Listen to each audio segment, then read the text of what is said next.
जय जय श्री चैतन्य जय नित्यानंद। जय जय श्री चैतन्य जय नित्यानंद। जय द्वैत चंद्र जय गौर भक्त वृंद। जय द्वैत चंद्र जय गौर भक्त वृंद। जय जय श्री चैतन्य जय नित्यानंद। जय जय श्री चैतन्य जय नित्यानंद। जय द्वैत चंद्र जय गौर भक्त वृंद। जय द्वैत चंद्र जय गौर भक्त वृंद। शुरू करते हैं।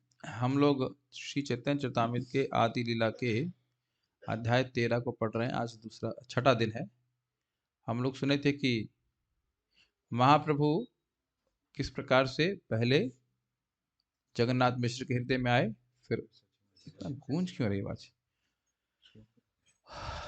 इससे नहीं गूंज रही, और उसके बाद सची माता के हृदय में, हृदय का अर्थ है गर्भ में स्थानांतरित हुए। हैते हैते हैले गर्भ त्रयोदश मास तथापि भूमिष्ठ नहे मिश्र रहैला त्रास। इस तरह गर्भ 13वें मास में आ पहुंचा, किंतु शिशु के प्रसव का कोई संकेत न था। फलतः जगन्नाथ मिश्र को बड़ी चिंता होने लगी। समझ में आया? होते होते हैते हैते हैला, होते होते हो गया, ऐसा हुआ कि गर्भ त्रयोदश मास का हो गया, 13 महीने का हो गया। तथापि भूमिष्ठ नहीं, भूमिष्ठ करते हैं यहाँ पे जन्म, फिर भी जन्म का कोई चिन्ह प्राप्त नहीं हुआ। तो इससे जगन्नाथ मिश्र को बहुत दुख हुआ, परेशानी हुई, चिंता हुई। नीलांबर चक्रवर्ती कहिल गणिया, एई माँ से पुत्र हबे शुभ क्षण पाइया। नीलांबर चक्रवर्ती ने गणना करके कहा, क्योंकि वह एक विद्वान ज्योतिष थे, शची माता के पिता। तो इसी मास में, यही मास, इस मास में पुत्र होगा, शुभ लक्षण जब उपस्थित होंगे तब वह बच्चा आपका उत्पन्न होगा। तब नीलांबर चक्रवर्ती चैतन्य अर्थात चैतन्य महाप्रभु के नाना ने नक्षत्रों की गणना करके बतलाया कि शुभ लक्षण का लाभ उठाकर इसी मास में बालक का जन्म होगा। 1407 साके मास ये फाल्गुना, पौर्णमासीर संध्या काले हैल शुभ क्षण। इस प्रकार शक संवत 1407 अर्थात 1486 ईस्वी के फाल्गुन मास में, फरवरी मार्च में पूर्णमासी की संध्या के समय वांछित शुभ मुहूर्त आ गया। तात्पर्य: श्रील भक्तिविनोद ठाकुर ने अपने अमृत प्रभा भाष्य में श्री चैतन्य महाप्रभु की जन्म कुंडली दी है, जो इस प्रकार है: 7, 11, 8, 15, 54, 38, 40, 37, 40, 13, 6, 23। दिनम शक 1407, 10, 22, 28, 45 शक के अंतर्गत दिए गए। इसके लिए तो मैं सोच रहा हूँ कि रेवती माता जी को बोल देता हूँ कि आप कुछ समझ नहीं हो तो वो आप क्लास ले लीजिएगा, उसके लिए अलग से एक सेमिनार के लिए। तो गायब है, दिख ही नहीं रही है। एनीवेज, तो वो कुंडली बना करके समझा सकती हैं। एक एस्ट्रोलॉजी कोर्स करना पड़ेगा। आपके पास रखी हुई है, ठीक है, आप देखते रहिए इसको। हमें तो कुछ समझ में नहीं आएगा भाई।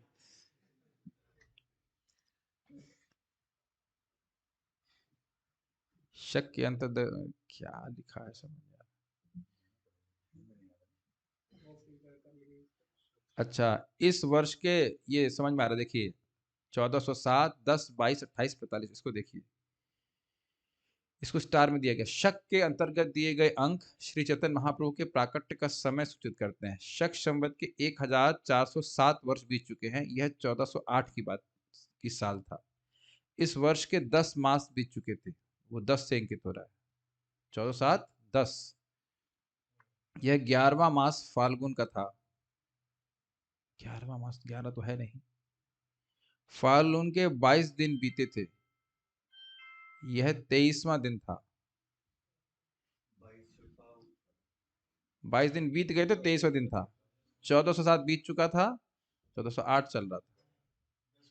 सूर्योदय के, हाँ, 10 मास बीत चुके थे, तो 11वां मास था फाल्गुन का। तो लेकिन 22 में, अच्छा 10 मास बीत चुके थे तो अब 11वां चल रहा है, ठीक है। और 22 दिन बीत चुके तो 23वां दिन था, ठीक है। सूर्योदय के बाद 28 घटी 11 घंटे 12 मिनट तथा 45 पल बीत चुके थे। यह क्या लिखा हुआ है? 28 घटी, इस समय बता रहे 28 और 45। अच्छा, यह सूर्यास्त के तुरंत बाद का समय था। अन्य अंक महाप्रभु के जन्म के समय के बारे में ज्योतिष संबंधी अधिक जानकारी देते हैं। ये समझ में आया आप लोगों को? 1407 बीत चुका था, ये देखिए पेज नंबर 387। 1407 बीत चुका था, 1408 चल रहा था, लेकिन इसमें लिखा शक संवत 1407 में कि फाल्गुन मास में हुआ था।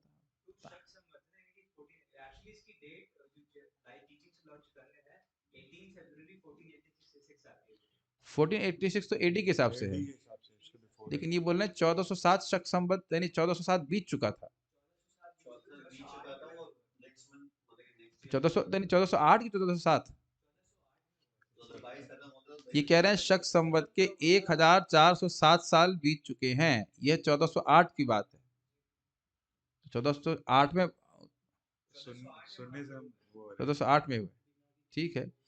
अब ठीक है, 10 का मतलब है 10 महीने बीत चुके हैं, 11 महीना, क्योंकि अब आप कहेंगे अरे हमारा फरवरी तो जो है वहां से शुरू होता है, तीसरा महीने के लिए ये हिंदी महीना है, चंद्रमास, चंद्र, हाँ हाँ, चैत्र से प्रथम से शुरू होता है, चैत्र की क्या शुक्ल प्रतिपदा से पहला साल शुरू होता है, तो इसलिए 11वां महीना है। और 22 का अर्थ क्या है? 22 दिन बीत चुके थे फाल्गुन के, तो 23 दिन। 28 का अर्थ है 28 घटी बीत चुकी हैं, और 45 का मतलब था 45 पल, और बाकी 7, 11, 8, 15, 54 है जो, वो सब प्लैनेट की पोजीशन के हिसाब से है। ठीक है, पहली बार समझा है, तात्पर्य जितनी बार पढ़ता था उसको आगे छोड़ देता था, क्या करना है। इसलिए साथ में पढ़ने का फायदा, नहीं तो पढ़ते ही नहीं थे, क्या करना है। ऊपर देख के आगे। भाई, झूठ नहीं बोले, सच बोल। यह सूर्यास्त के तुरंत बाद का समय था, शाम का समय।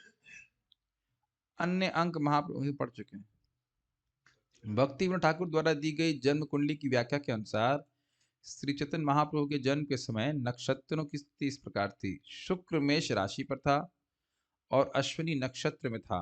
केतु सिंह राशि पर था, उत्तर फाल्गुनी नक्षत्र पर था। इसको नहीं पढ़ रहे हैं, कुछ समझ में नहीं आ रहा है। सिंह राशि, सिंह लग्न, उच्च ग्रह गण, षड वर्ग अष्ट वर्ग सर्वसु लक्षण। ज्योतिर्वेद अर्थात वैदिक ज्योतिष के अनुसार मुहूर्त का वर्णन इस निम्न प्रकार है। शुभ जन्म चंद्र सिंह राशि पर था, सिंह उच्च स्थान पर था, ग्रहगण उच्च स्थान पर शक्तिशाली स्थिति में थे। षड वर्ग एवं अष्ट वर्ग शुभ प्रभाव को प्रदर्शित कर रहे थे। तात्पर्य आप लोग स्वयं पढ़ लेना, हमें कुछ समझ नहीं आ रहा है। पढ़ूंगा तो कुछ आप लोग बताना, पूछने चालू कर दोगे तो बड़ी बेइज्जती हो जाएगी, हमें कुछ नहीं पता जाता इसके बारे में। ठीक है, शनि भारी हो गया इतना पता है। शनि भारी हो गया, केतु की दृष्टि खराब है, और कुछ नहीं जानते। अकलंक गौर चंद्र दिला दर्शना, सकलंक चंद्र आरक प्रयोजन। बड़ा अच्छा है। अकलंक गौरचंद्र, गौरांग महाप्रभु चंद्रमा के समान, इसमें कोई कलंक नहीं है। जब वह अपना दर्शन देने के लिए उपस्थित हुए तो उस चंद्र में जिसमें कलंक लगाए, धब्बे लगे, उसका क्या प्रयोजन है? ये तो समझ में आ गया। एत जानी राहु कैले चंद्रेरा ग्रहण, कृष्ण कृष्ण हरि नामे भासे त्रिभुवन। यह जान करके राहु ने चंद्र को ग्रहण कर लिया, खा गया, और कृष्ण कृष्ण हरि के नाम से तीनों भुवन भाषा ले डूब गए। भाष का मतलब होता है डूब गए। सभी लोग यानी कृष्ण कृष्ण हरि का नाम बोलने लगे। यह सोचकर काले ग्रह राहु ने पूर्ण चंद्रमा को ढक लिया और तुरंत ही तीनों जगत कृष्ण कृष्ण हरि की ध्वनि से गुंजायमान उठे। ज्योतिर्वेद के अनुसार, तात्पर्य ज्योतिर्वेद के अनुसार पूर्ण चंद्रमा के समक्ष राहु के आ जाने से चंद्र ग्रहण लगता है। जब चंद्र या सूर्य ग्रहण लगता है तो भारत में यह प्रथा है कि वैदिक शास्त्रों के सभी अनुयायी गंगा में या समुद्र में स्नान करते हैं। जब तक ग्रहण लगा रहता है, वैदिक धर्म के दृढ़ अनुयायी जल में खड़े रहकर हरे कृष्ण महामंत्र का कीर्तन करते रहते हैं। इस पे ध्यान देने वाली बात है, दृढ़ अनुयायी, क्योंकि प्राय लोग इस जगत में दृढ़ अनुयायी है नहीं।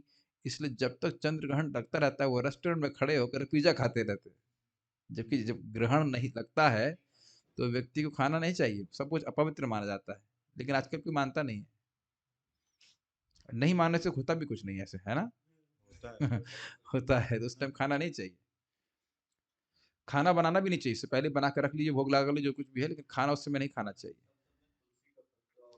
बहुत कुछ करते हैं, और जल जल मतलब जल में खड़े होकर, बाथरूम में खड़े होकर आप चाहे हरे कृष्णा कर सकते, नहीं तो केवल हरे कृष्णा करिए।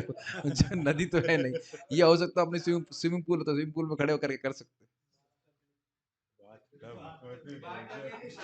हाँ, ये भी भक्त बोल रहे हैं कि हो सकता हो कि अगर आपके पास बाथ टब है तो उसमें बैठ जाइए और उसके बाद हरे कृष्णा बोलिए, गायत्री करिए बाथ टब में बैठ करके। लेकिन वो भी नहीं है तो कोई बात नहीं, आप केवल हरे कृष्णा करिए अपने घर में, कोई दिक्कत नहीं। चैतन्य महाप्रभु के जन्म के समय ऐसा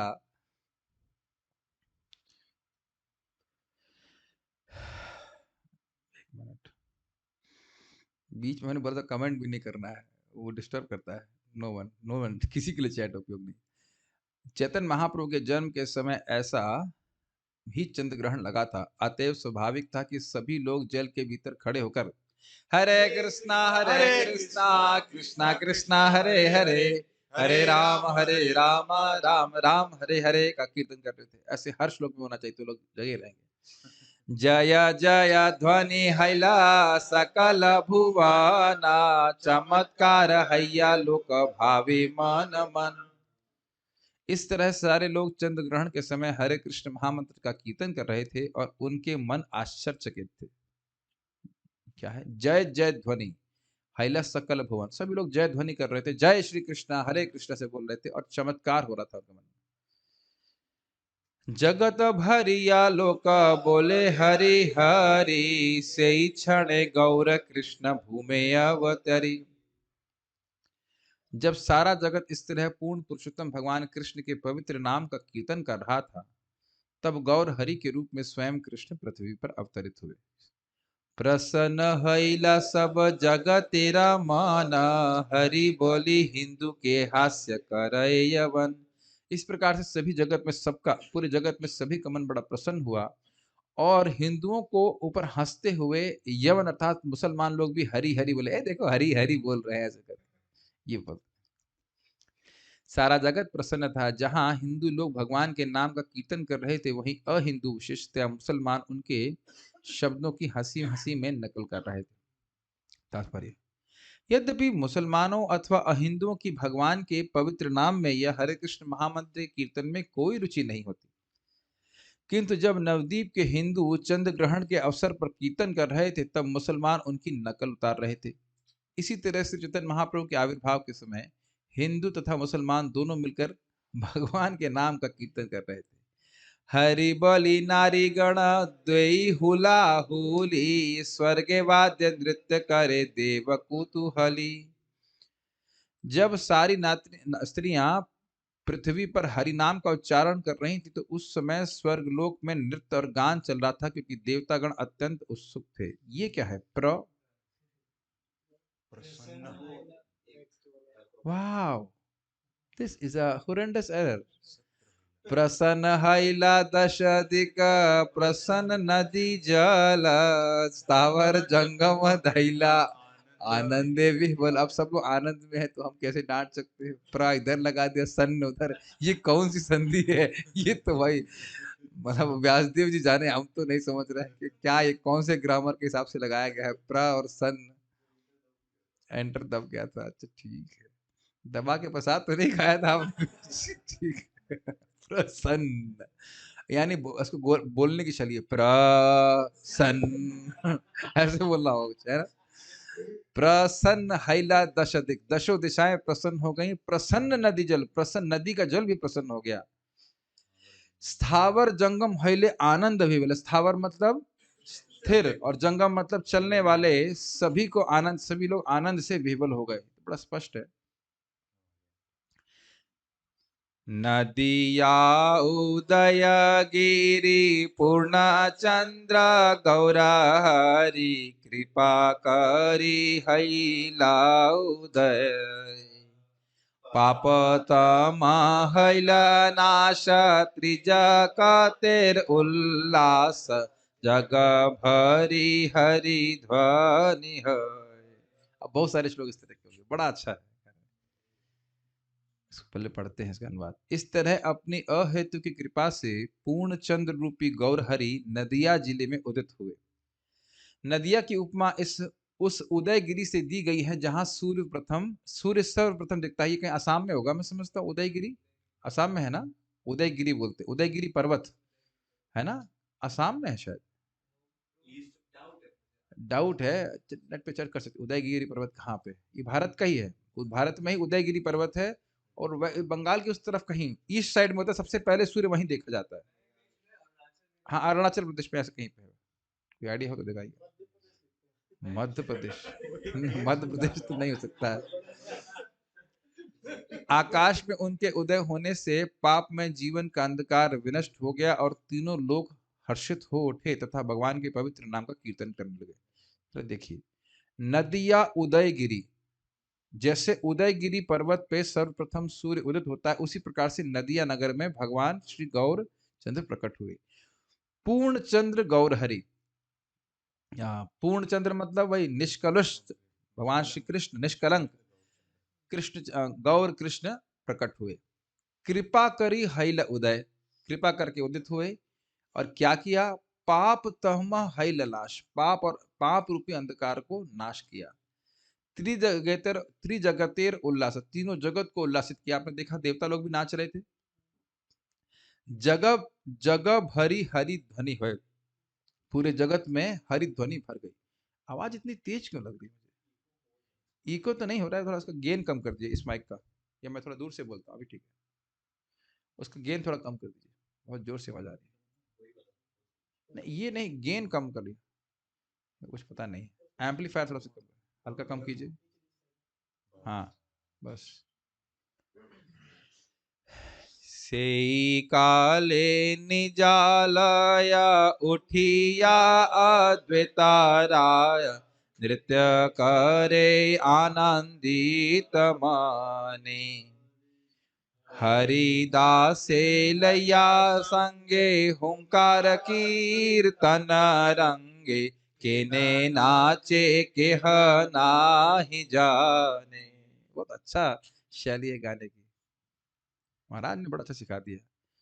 उस समय श्री अद्वैत आचार्य प्रभु अपने शांतिपुर के घर में प्रसन्न मुद्रा में नाच रहे थे। वे हरिदास ठाकुर को अपने साथ लेकर नाच रहे थे और ऊंचे स्वर में हरे कृष्ण का कीर्तन कर रहे थे, किंतु वे क्यों नाच रहे थे यह कोई नहीं समझ सका। समझ गए कि भगवान प्रकट हुए हैं। सेई काले, उसी समय जब महाप्रभु अवतरित हुए, निजालय अपने घर में उठिया अद्वैत राय, अद्वैत आचार्य जी उठ गए, नृत्य करे आनंदित मन, आनंद मन से वह नृत्य करने लगे।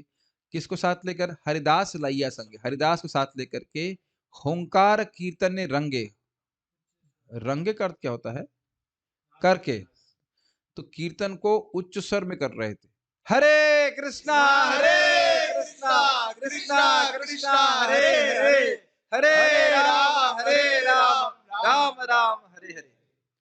हरे कृष्णा कृष्णा कृष्णा हरे हरे, हरे राम राम राम हरे। लेकिन इसमें भी गाय नहीं, आप इसको इसमें नाच नहीं कर सकते। Hare Krishna Krishna Krishna Hare Hare, Hare Ram Ram Ram Hare Hare. One more time. Hare Krishna Krishna Krishna Hare Hare, Hare Ram Ram Ram Hare Hare. केने नाचे, क्यों नाच रहे थे केहो नहीं जाने, लेकिन कोई समझ नहीं पा रहा था कि वे नाच क्यों रहे। तात्पर्य, ऐसा समझा जाता है कि उस समय अद्वैत प्रभु अपने शांतिपुर के पैतृक मकान में थे। पैतृक मतलब पिता का, पिता का या पुश्तैनी। हरिदास ठाकुर प्रायः उनसे भेंट करते रहते थे। संयोगवश वे भी उस समय वहां थे और श्री चैतन्य महाप्रभु के जन्म होने पर दोनों ही तुरंत नाचने लगे थे, किंतु शांतिपुर का कोई भी निवासी यह नहीं जान सका कि ये दोनों साधु पुरुष क्यों नाच रहे हैं। देखी ऊपर हासी, शीघ्रे गंगा घाटे आसी, आनंदे करिला गंगा स्नान। पात्रा ऊपर छले अपनार मनोबले, ब्राह्मणेर दिला नानादान। पाया है, पाया उपराग छले अपनार मनोबले ब्राह्मणेर दिला नानादान। इसको आप लोग वेदाभ्यास से नहीं कॉपी करते हैं, पता नहीं क्यों करते हैं ऐसे, थोड़ा सा अच्छा नहीं लगता है, this is too far now.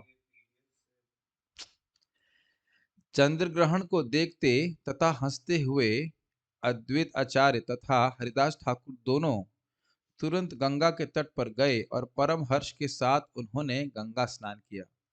चंद्र ग्रहण के अवसर का लाभ उठाते हुए अद्वैत आचार्य ने अपनी मानसिक शक्ति के द्वारा ब्राह्मणों को तरह तरह के दान दिए, मतलब मन से दान दिया। देखी उपराग हंसी, उपराग मतलब ग्रहण, ग्रहण को देखकर वो हंसने लगे और शीघ्र ही गंगा के तट पे आए। आनंद से उन्होंने गंगा स्नान किया। किन्होंने? अद्वैत आचार्य और हरिदास ठाकुर जी ने। पाया उपराग छले, उपराग का अर्थ क्या है यहाँ पे? अच्छा, उपराग का अर्थ वही था, ग्रहण। ग्रहण के बहाने अपनार मनोबले, मन के बल पर ब्राह्मणों को नाना प्रकार के दान दिए। ठीक है। हिंदुओं में चंद्र ग्रहण या सूर्य ग्रहण के समय गरीबों को यथाशक्ति दान देने की प्रथा है। अतएव अद्वैताचार्य ने इस ग्रहण का लाभ उठाते हुए ब्राह्मणों को तरह तरह के दान दिए। श्रीमद् भागवत में एक वाक्य है कि जब कृष्ण ने जन्म लिया तो वसुदेव ने उस क्षण का लाभ उठाते हुए तुरंत ब्राह्मणों में 10,000 गुमें वितरित कर दी। अभी संभव है? नहीं संभव है, क्योंकि वो जेल में थे। हिंदुओं में प्रथा है, यानी वो मन से दिए थे, कि यदि घर में शिशु जन्म लेता है, विशेषकर पुत्र, तो माता पिता हर्ष के मारे बहुत दान देते हैं।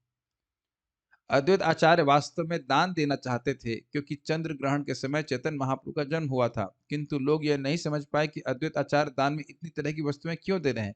लेकिन मेरा एक प्रश्न है, हाँ, ये मेरा प्रश्न ये है कि जब वो मन में दान दे रहे हैं, तब लोगों के समझने और ना समझने का प्रश्न क्या है? तो इसको उत्तर आप जानिएगा, हम नहीं समझ रहे। ये तो समझ में नहीं आ रहा है कि जब मन में दान दे रहे हैं, तो अन्य लोग तो ऐसे भी समझ नहीं पाएंगे।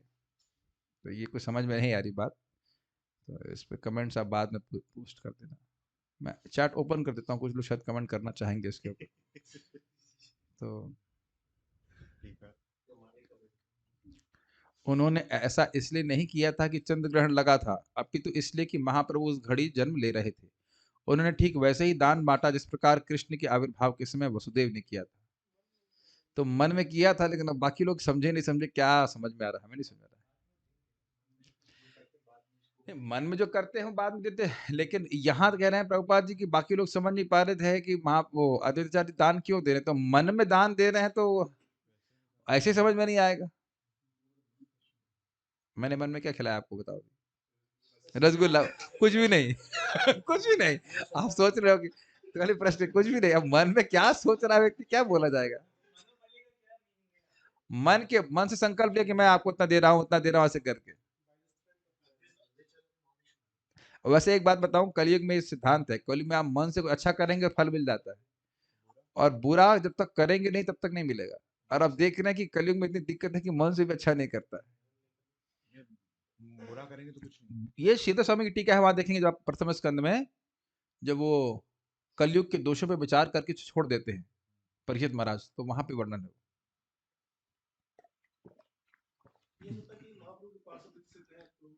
अब कोई स्पेकुलेशन नहीं, हमको पता ही नहीं, जिसमें लिखा नहीं तो छोड़ दीजिए, बस इतना समझ आ रहा है कि देखिए speculation has to have some base, मतलब मैं बुरा मत मानिएगा, लेकिन अब जब समझ ही नहीं आ रहा तो क्या करेंगे? देखिए, जब टीका में नहीं लिखा रहता तो क्या चुप रहना उचित रहता है। अब वो कैसे, हमको नहीं समझ में आ रहा, ये स्वीकार करने में क्या दिक्कत है कि वो समझ में नहीं आ रहा। एक हमारे ग्रुप में भक्त हैं, वो पीछे लग जाएंगे, प्रश्न समझ में नहीं आ रहा तो ये है, और वो उसको बाद एक्स्ट्रापोलेशन करते चले जाएंगे। हमने कहा भाई, जब नहीं समझ में आ रहा, you have to wait, one day some day Krishna will reveal. कोई ग्रंथ है, किसी के माध्यम से आप देखिएगा कि मान लीजिए कोई प्रश्न है आपका 6-6 साल तक रुका रहेगा, कहीं उत्तर नहीं मिलेगा, और आप पढ़ रहे होंगे प्रभुपाद जी ग्रंथ, मिल जाएगा उत्तर। आपने भी देखा होगा उसको कई बार। तो उसके लिए थोड़ा वेट करना चाहिए। उत्तर अपने से तो हम नहीं सोच सकते ना। अब ये प्रभुपाद जी क्यों लिख रहे हैं, क्या कह सकते हैं, बताइए? हाँ, इनपुट देना चाहते हैं, दीजिए माइक पे, वहां से इनपुट आएगा।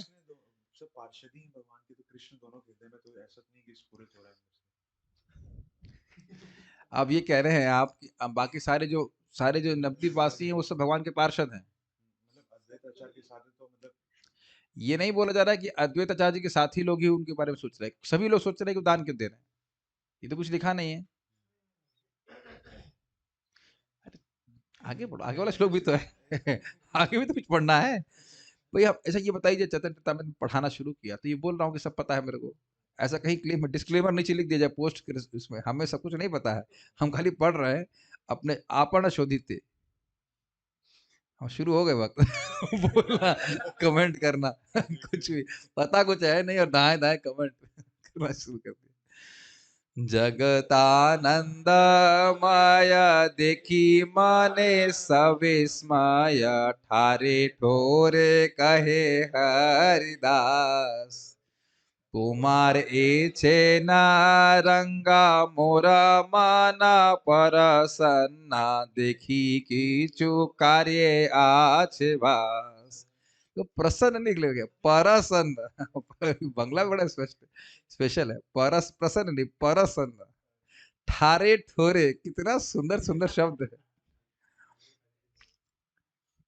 जब हरदास ने देखा कि सारा संसार हर्षित है तो उन्होंने विस्मित मन से अद्वैत आचार्य से प्रत्यक्ष तथा अप्रत्यक्ष रूप से कह ही दिया, आपका नाचना और दान वितरित करना मुझे बहुत हर्षित कर रहा है।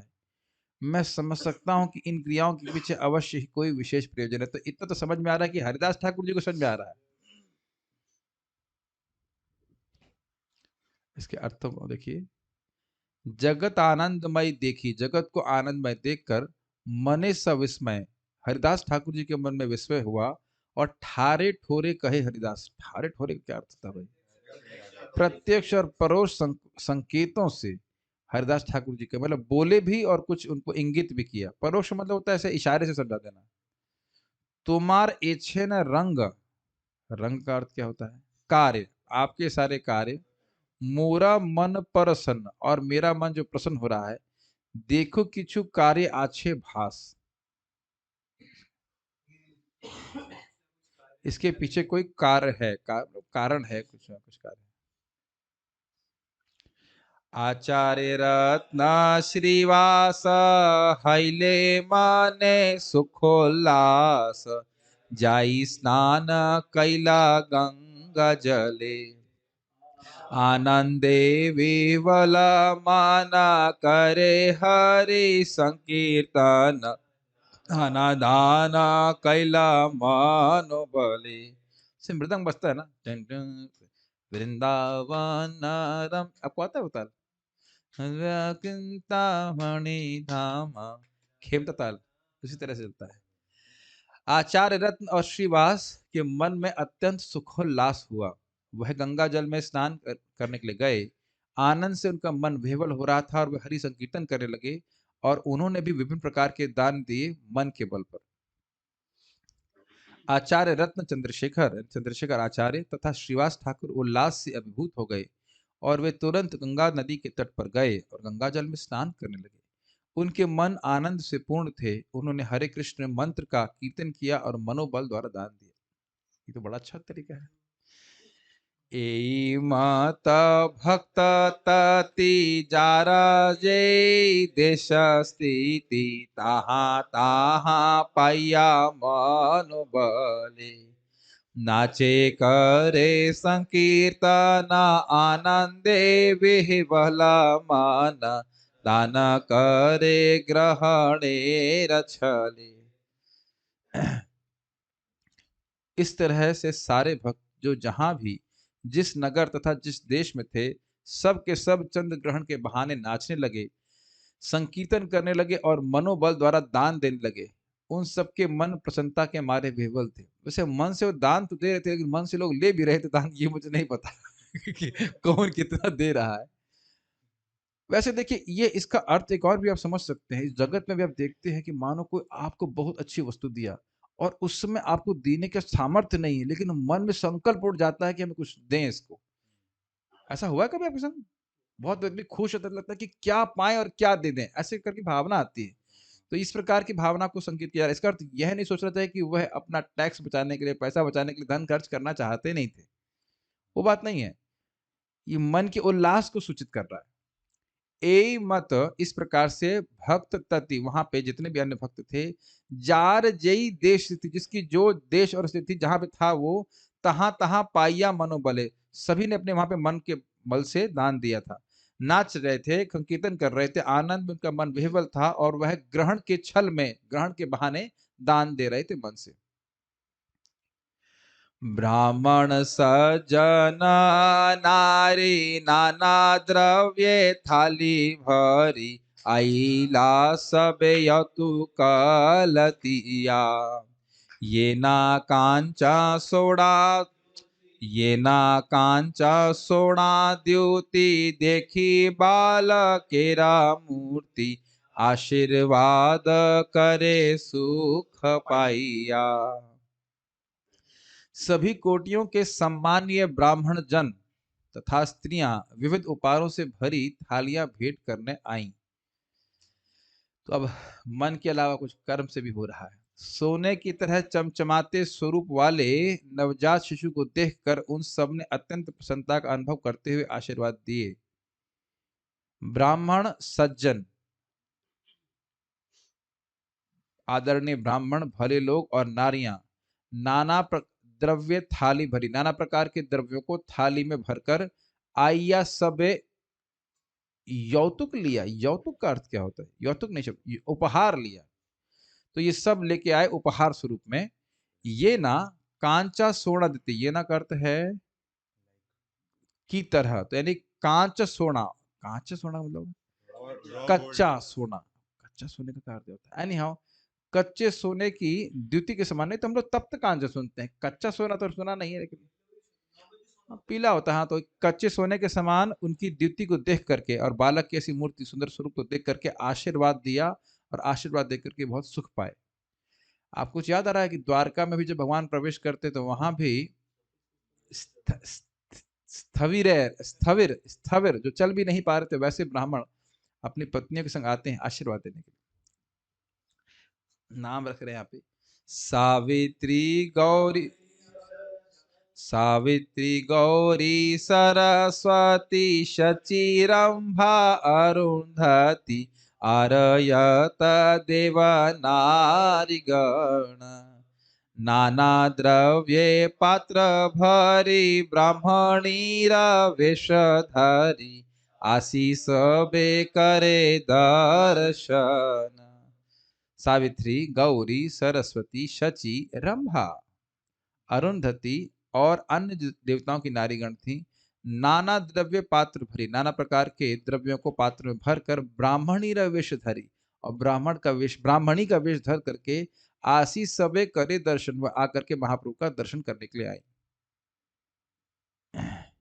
सरस्वती को यहां बोल रहे हैं भगवान नरसिंह देव की पत्नी सरस्वती, लिखा है अनुवाद में। और रंभा मतलब स्वर्ग की एक नर्तकी है, सब जानते हैं। तो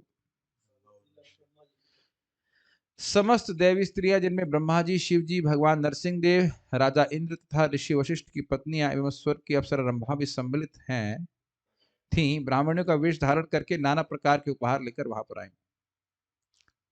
तात्पर्य, जब चैतन्य महाप्रभु का जन्म हुआ तो पास पड़ोस की स्त्रियां उन्हें देखने आई, जिनमें अधिकांश ब्राह्मणों की पत्नियां थीं।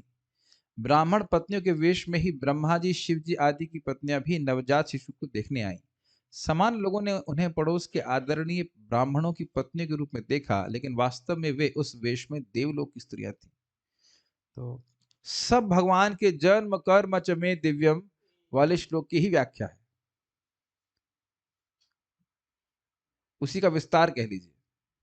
अब हमारे जन्म पे कौन सी देवी आई थी? श्री देवी भी नहीं आई थी। अभिनेत्री होती और वो आप तो बेचारी मर गई बेचारी। तो कहने का अर्थ है कि कोई देवी नहीं आई, क्या हमारा जन्म जो है वो दिव्य होगा? कोई नहीं है।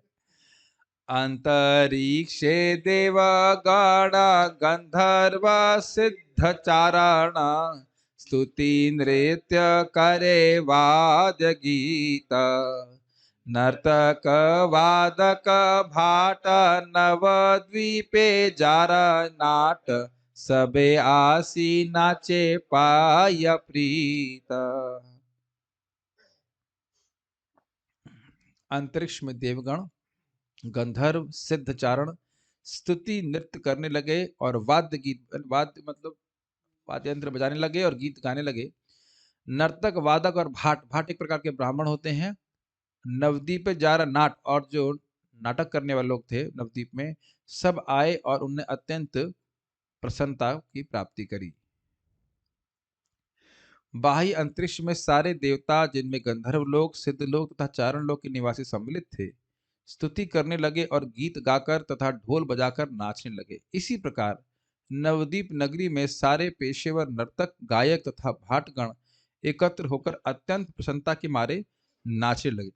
तात्पर्य, जिस प्रकार सरलोक में पेशेवर गायक, नर्तक और भाट हैं, उसी तरह भारत में अब भी पेशेवर नर्तक, भाट तथा गायक हैं, जो सभी गृहस्थों के उत्सवों के समय, विशेषतः जन्मोत्सव और विवाहों में एकत्र होते हैं। ये पेशेवर लोग हिंदुओं के घरों से ऐसे अवसरों पर दान लेकर अपनी जीविका चलाते हैं। ऐसे अवसरों का लाभ दान लेने के लिए हिंजड़े भी उठाते हैं। ये आपने घरों में देखा होगा, और उनको पता नहीं कैसे मालूम चल जाता है। बहुत नेटवर्क है उनका बड़ा। कैसे संतान हुई, कब हुई, या शादी कहीं होती है तब भी होता है ना, बहू आती है, कैसे उनको मालूम चलता है। आप बता रहे भी आए। ऐसे लोग ना तो यही उनकी जीविका के साधन है, ऐसे लोग ना तो नौकरी करते हैं, ना खेती करते हैं, ना व्यापार। वे शांति पूर्वक अपना उदर पोषण करने के लिए पास पड़ोस के मित्रों से दान लेते हैं। तो ये बात हो रही है गाने वालों के लिए। भाट ब्राह्मणों का एक वर्ग है, जो ऐसे उत्सवों में वैदिक शास्त्रों की उक्तियों के साथ गीत बनाकर आशीर्वाद देने जाते हैं। ये कुछ कुछ हम लोग ने मागध बंदीजन, बंदीजनों की बात करी, तो बंदीजन थे, वह भी इसी तरह की बात करते थे। इधर को प्रोफेशनल ब्लेसर्स प्रभास प्रकार से कुछ अनुवाद किए थे, कि वो स्थिति को देख करके कुछ लिखते और उसके बाद उनको आशीर्वाद दिया करते थे। के बा आसे, के बा जाए, के बा नाचे, के बा गाए, संभाली ते नारे कार बोल। खंडीले का दुख शोका, प्रमोदा पूरित लोका, मिश्र हैल आनंदे विवहला। कोई यह समझ नहीं पा रहा था कि कौन आ रहा है, कौन जा रहा है, कौन नाच रहा है और कौन गा रहा है। कोई एक दूसरे की भाषा तक नहीं समझ पा रहा था। हो सकता है लोग देवलोक से आकर कुछ अपने से कुछ भाषा में बोल रहे हो, संस्कृत में बोल रहे हो कुछ, किंतु हुआ यह कि सारा दुख और शोक तुरंत दूर हो गया, और सारे लोग प्रसन्न हो उठे। इस तरह जगन्नाथ मिश्र भी आनंद से अभिभूत हो गए। तो आप इस फेस्टिवल को समझ ही रहे हैं। आचार्य रत्न श्रीवास, जगन्नाथ मिश्र पास, आसी कर तारे करे सावधान।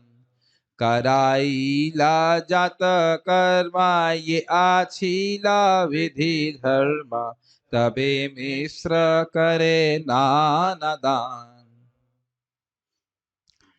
आचार्य रत्न और श्रीवास ठाकुर, यानी चंद्रशेखर आचार्य और श्रीवास ठाकुर, जगन्नाथ मिश्र के पास आए और उनको सावधान किया।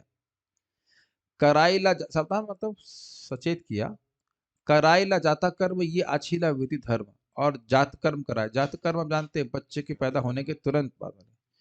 ये आछीला विधि धर्म, जिसकी जो धर्म होते थे, इनकी विधि की बताई गई शास्त्रों में। तब मिश्र ने विभिन्न प्रकार के दान किए। चंद्रशेखर आचार्य तथा श्रीवास ठाकुर दोनों ने ही जगन्नाथ मिश्र के पास आकर तरह तरह से उनका ध्यान आकृष्ट किया। उन्होंने धार्मिक नियमों के अनुसार जन्म काल के सारे अनुष्ठान संपन्न कराए। जगन्नाथ मिश्र ने भी तरह तरह के दान दिए। कुछ आपको याद आ रहा है? प्रजा तीर्थ, बच्चे की नाल काटने के पहले का जो समय, उसमें जो दान दिया जाता है, वो बच्चे के लिए अक्षय पुण्य का कारण बनता है। तो ये सब बातें उन्हें सावधान कराएंगे। आप कहेंगे भाई अब महाप्रभु का तो नाल काटने वाला हिसाब किताब तो है नहीं, लेकिन इतना डिटेल में हमको नहीं जाना चाहिए। जो भी बता रहे हैं, जो भी विधि धर्म, जो भी विधि धर्म का मतलब है, जो बातें नियम के अनुसार बताई गई हैं कि जात कर्म ही होने चाहिए, वह सब उनको ध्यान आकृष्ट किया। ये लोग सब दोनों ब्राह्मण हैं, सभी ब्राह्मण हैं।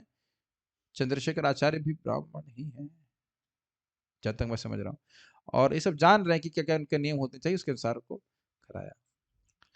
सोने नहीं दूंगा, यौतुक पाइला याता घरे वा आछिला काता सब धन विप्रे दिला दान, यत नर्तक गायन भाटा अकिंच, यत नर्तक गायन भाट अकिंचन, जन धन दिया कैलास बार माना। जगन्नाथ मिश्र ने भेंटों या उपहारों के रूप में जो धन पाया और जो कुछ उसके घर में था उसे उन्होंने ब्राह्मणों, पेशेवर गायकों, नाचने वालों, भाटों तथा गरीबों में बांट दिया। उन्होंने दान में धन देकर उन सबका सम्मान किया। समझ में आ रहा है, दान दे देते, इसमें कुछ समझाना नहीं है। श्रीवासेर ब्राह्मणी नाम तार मालिनी, आचार्य रत्नेर पत्नी संगे, सिंदूर हरिद्रा तैला खई कला नारी केला, दिया पूजे नारी गण रंगे। श्रीवास ठाकुर की पत्नी मालिनी के साथ में चंद्रशेखर यानी आचार्य रत्न की पत्नी तथा अन्य स्त्रियां परम प्रसन्नता से बालक की पूजा करने के लिए सिंदूर, हल्दी, तेल, खई अर्थात भुने चावल, केले तथा नारियल जैसी सामग्री लेकर के आए। हाँ, अब और सुंदर तात्पर्य है। ऐसे शुभ अवसरों पर सिंदूर, खई अर्थात भुने चावल, केला, नारियल तथा तेल के साथ मिलाई हुई हल्दी, ये सब शुभ उपहार के रूप में माने जाते हैं। जिस तरह खील होती है उसी तरह खई भी चावल से बनता है। खील, खई, खई समझते होंगे, खोई बोलते हैं, आप लोग जानते हैं उसको क्या बोलते हैं हम लोग यहाँ पे। एक होता है लाई और दूसरा होता है, एक होता है फ्यूज चावल, ऐसे मतलब पफ राइस होता है, मुरमुरे या लाई कहते हैं, लाई कहते हैं हम लोग, लाई के लड्डू बनते हैं ना। दूसरा एक और होता है उसको, वो फूला फूला सा रहता है वो। हाँ हाँ, दिवाली के समय मिलता है वो। तो अच्छा, आज समझ में आ रहा है कि ये सब बातें सब बड़े पवित्र होते हैं, नहीं तो हम समझ नहीं पाते कि दिवाली में इसको लाया क्यों जाता था। याद आ रहा है आप लोगों को? दिवाली में सबको खरीदा और बहुत प्रचुर मात्रा में सब जगह मिलता था, आप भी मिलता ही होगा। हाँ, तो ये सब बहुत पवित्र होता है इस कारण से। इस केले के साथ, इसे केले के साथ अत्यंत शुभ भेंट माना जाता है। ये वस्तुएं कितनी सिंपल हैं लेकिन सब शुभ मानी जा रही हैं। हल्दी का तेल तथा सिंदूर के साथ मिलाने से भी शुभ लेप तैयार हो जाता है, जिसे नवजात शिशु या दूल्हे के सारे शरीर में लगाया जाता है।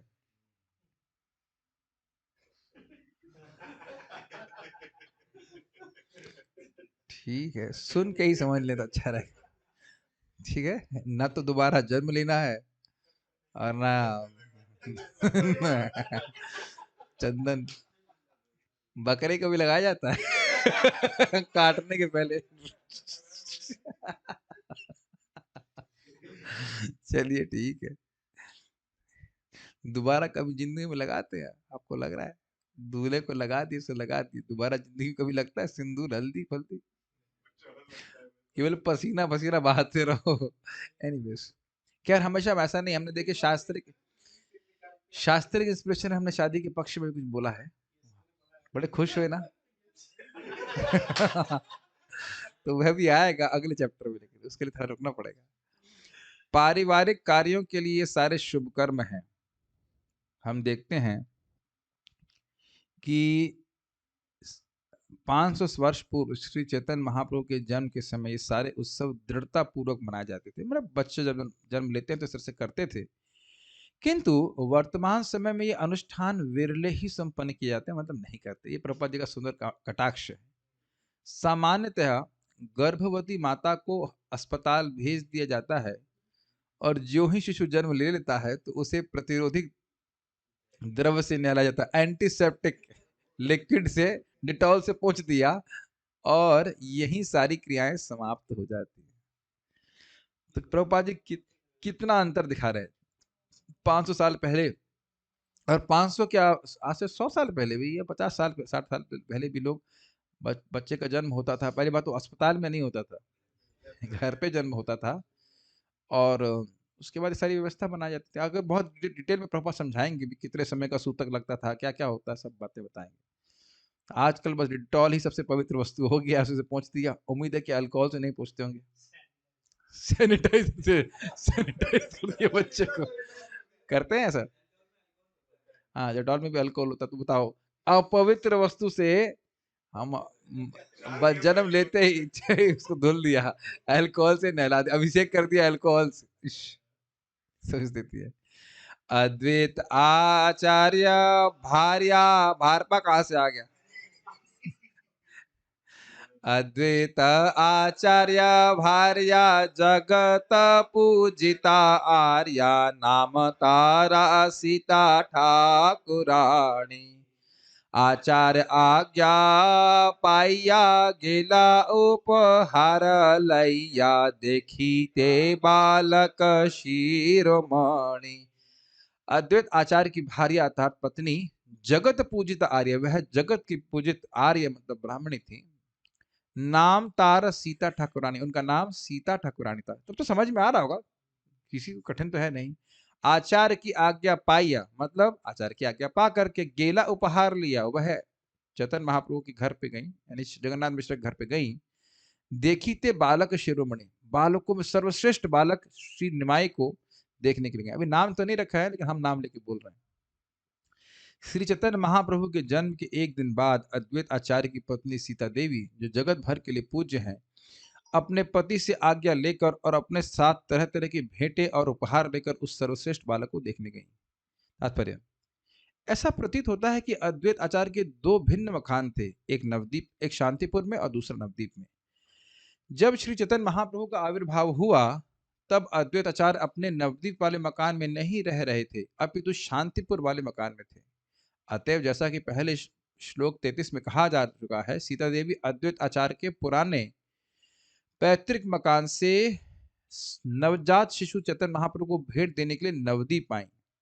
ये बात है।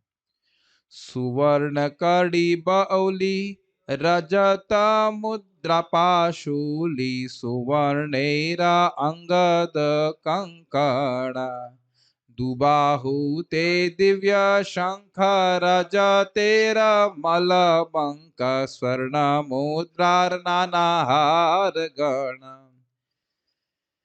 वे अपने साथ अनेक प्रकार के सोने के आभूषण लाई थी, जिनमें हाथ के कंगन, बाजूबंद, हार तथा पांव की पायल थी।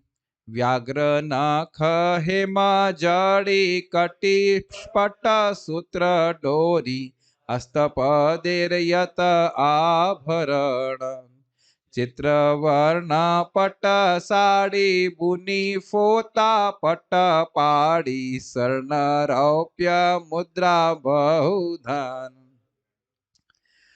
उसमें सोने से जड़े बघ नख, बघ नख मतलब बाघ के नख, रेशमी कमरबंद, ये देखा आपने? नहीं, बघ नख नहीं देखा आपने? भगवान कृष्ण बलराम के गले में आप देखेंगे इस प्रकार से नखून। अब वो नखून असली बघ नख है, अगली असली है। हाँ, इसको पवित्र माना जाता है। हाँ, नहीं, छाती में पेंट नहीं होता है, वो लॉकेट की तरह रहता है, बाघ नख कहते हैं। रेशमी कमरबंद का इधर बांधने वाला, किसका फोन बज रहा है? तो कृपया साइलेंट पे रखिए इसको, साइलेंट पे वो टुंग टुंग नहीं करता है। हाथों तथा पांवों के आभूषण, सुंदर छपी रेशमी साड़ियां तथा रेशम की ही बनी बच्चे की पोशाक भी थे। रेशम की साड़ियां सची माता के लिए लेके आए। साथ ही सोने तथा चांदी के सिक्कों समेत अन्य द्रव्य भी बालक को नछावर किए गए थे। अद्वैत आचार्य की पत्नी सीता देवी ठाकुरानी द्वारा प्रदत्त भेंटों से लगता है कि उस समय अद्वैत आचार्य बहुत संपन्न व्यक्ति थे। समाज में यद्यपि ब्राह्मण धनी नहीं होते, किंतु अद्वैत आचार्य शांतिपुर के ब्राह्मणों के अगुआ होने के कारण पर्याप्त संपन्न थे। अतएव उन्होंने बालक चैतन्य को अनेक आभूषण भेंट में दिए। किंतु कमलाकांत विश्वास ने जगन्नाथपुरी के राजा महाराज प्रताप से अद्वैत आचार्य का ऋण चुकाने के लिए जो 300 रुपए मांगे थे, उससे सूचित होता है कि इतना संपन्न होते हुए भी ऐसे व्यक्ति के लिए जो अनेक मूल्यवान आभूषण तथा साड़ी आदि भेंट में दे सकता है, 300 रुपए का ऋण चुका पाना कठिन था। अतएव उस समय रुपए का मूल्य आज के मूल्य से हजारों गुना अधिक था। आज ना तो किसी को 300 रुपए का ऋण अदा करना खलता है और ना ही समान व्यक्ति इतना धन जुटा पाता है कि अपने मित्र के पुत्र को इतने मूल्यवान आभूषण भेंट में दे सकें। संभवतः इस समय के 300 रुपए का मूल्य आज के 30,000 रुपयों के बराबर रहा होगा। तो मतलब कहने का अर्थ यह है कि जब सोने के आभूषण दे रहे हैं तो 300 रुपए क्यों नहीं चुका पा रहे, तो उसका मतलब 300 रुपए की राशि बहुत अधिक हुआ करती है। एक श्लोक पढ़ के और कहेंगे। दुर्वाधान्य गोरोचन हरिद्रा कुंकुम चंदन मंगल द्रव्य पात्र भरिया वस्त्र गुप्त दोला चढ़ी संगे लैया दासी चेड़ी वस्त्र अलंकार पेटारी भरिया। सीता ठाकुरानी पर्दे से ढकी, ये बड़ा इंटरेस्टिंग तात्पर्य इसमें। सीता ठाकुरानी पर्दे से ढकी पालकी में चढ़कर और दासियों को साथ लेकर जगन्नाथ मिश्र के घर आई। वे अपने साथ साथ वे अपने साथ अनेक मंगल द्रव्य यथा दूर्वा, दूर्वा घास होती है, धान, गोरोचन, गोरोचन मतलब गाय के चरणों की धूल, हल्दी, कुमकुम एवं चंदन लाई थी। गोरोचन का तो यही होता है, गाय के मस्तक के लिए पीला पट्टा लिखा हुआ है। गोरोचन, गोरोचन, गोरोचन तो गाय के चरणों से पता नहीं, हमको नहीं पता सब बारे में। हल्दी, कुमकुम एवं चंदन लाई थी। गोरोचन, गोरोचन, गोरोचन के रंग तो ललिता जी के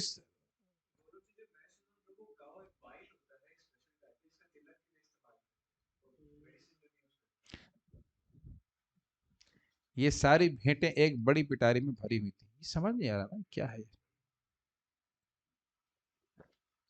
किसी ने हमारे एस्टीम्ड कमेंटेटर्स में से कोई कमेंट करना चाहते हैं? व्हाट इज गोरोचन? भूर भूरा पत्थर, गेरू लाल रंग का होता है। अरे गेरू की बात नहीं कर रहे हैं।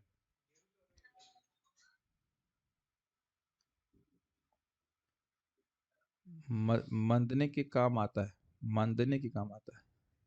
पता नहीं क्या कह रहे हैं। गोरोचन का अर्थ नहीं समझ में आ रहा। नेट पे कुछ सर्च किया आपने गोरोचन क्या होता है? चलिए।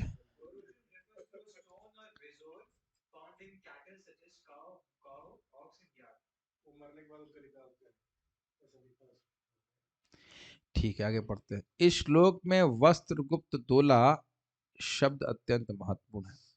कलकत्ता में 50-60 वर्ष पूर्व भी, ये हम तात्पर्य पढ़ें इससे पहले कुछ नहीं बोलना चाहूंगा, पढ़ लेते हैं, सुन लीजिए। कलकत्ता में 50-60 वर्ष पूर्व भी सभी आदरणीय महिलाएं 4 व्यक्तियों द्वारा उठाई जाई जाने वाली पालकी में चढ़कर निकटवर्ती स्थान को जाया करती थी। प्रभुपाद जी लिख रहे हैं इस अराउंड 50 साल मतलब 1920 की बात कर रहे हैं। यह पालकी सूती कपड़े से ढकी होती थी जिससे रास्ते में जाते समय आदरणीय महिलाएं दिखाई न पड़े। पालकी जानते हैं आप जी? उच्च कुल की महिलाओं को समान लोग देख नहीं सकते थे। यह प्रथा दूरस्थ स्थानों में अब भी प्रचलित है। अस्पूर्य असूर्य पश्चा संस्कृत शब्द ऐसी आदरणीय महिला को सूचित करता है जिसे सूर्य भी नहीं देख सकता। पूर्वी संस्कृति में यह प्रथा अत्यधिक प्रचलित थी और हिंदू तथा मुस्लिम महिलाएं इसका कठोरता से पालन करती थीं। हमें अपने बचपन का वास्तविक अनुभव है कि हमारी माता अपने पड़ोस में निमंत्रण पर भी पैदल नहीं जाती थीं। वे या तो गाड़ी पर चढ़कर या 4 व्यक्तियों द्वारा ले जाने वाली पालकी पर चढ़कर जाती थीं। यही प्रथा आज से 5,000 वर्ष पूर्व भी दृढ़ता से लागू थी और 5,000 बोल दिया क्या मैंने? 500 वर्ष भी, क्षमा कीजिएगा। यही प्रथा आज से 500 वर्ष पूर्व भी दृढ़ता से लागू थी और अद्वैताचार्य की पत्नी ने आदरणीय महिला होने के कारण इस सामाजिक परिवेश के नियमों का पालन किया। कुछ नहीं कहना चाहते इसमें। इनके बाद नहीं, वो तो है, जो उपहार आने वाली बात है उसको मैं पूरा करना चाह रहा था। ठीक है, यहीं रुक जाते हैं, 11 बज गया है। डिवोटीज हैव सम 115 पे हम से आगे शुरू करते हैं, ठीक है। श्री श्री चैतन्य, तो इस प्रकार से आप देख रहे हैं कि सची माता के घर पे सीता ठाकुरानी आ रही हैं विभिन्न प्रकार के उपहारों को लेकर के महाप्रभु के आविर्भाव पे। श्री चैतन्य चरितामृत की जय, शील प्रभुपाद की जय, निताई गौर प्रेमानंदे।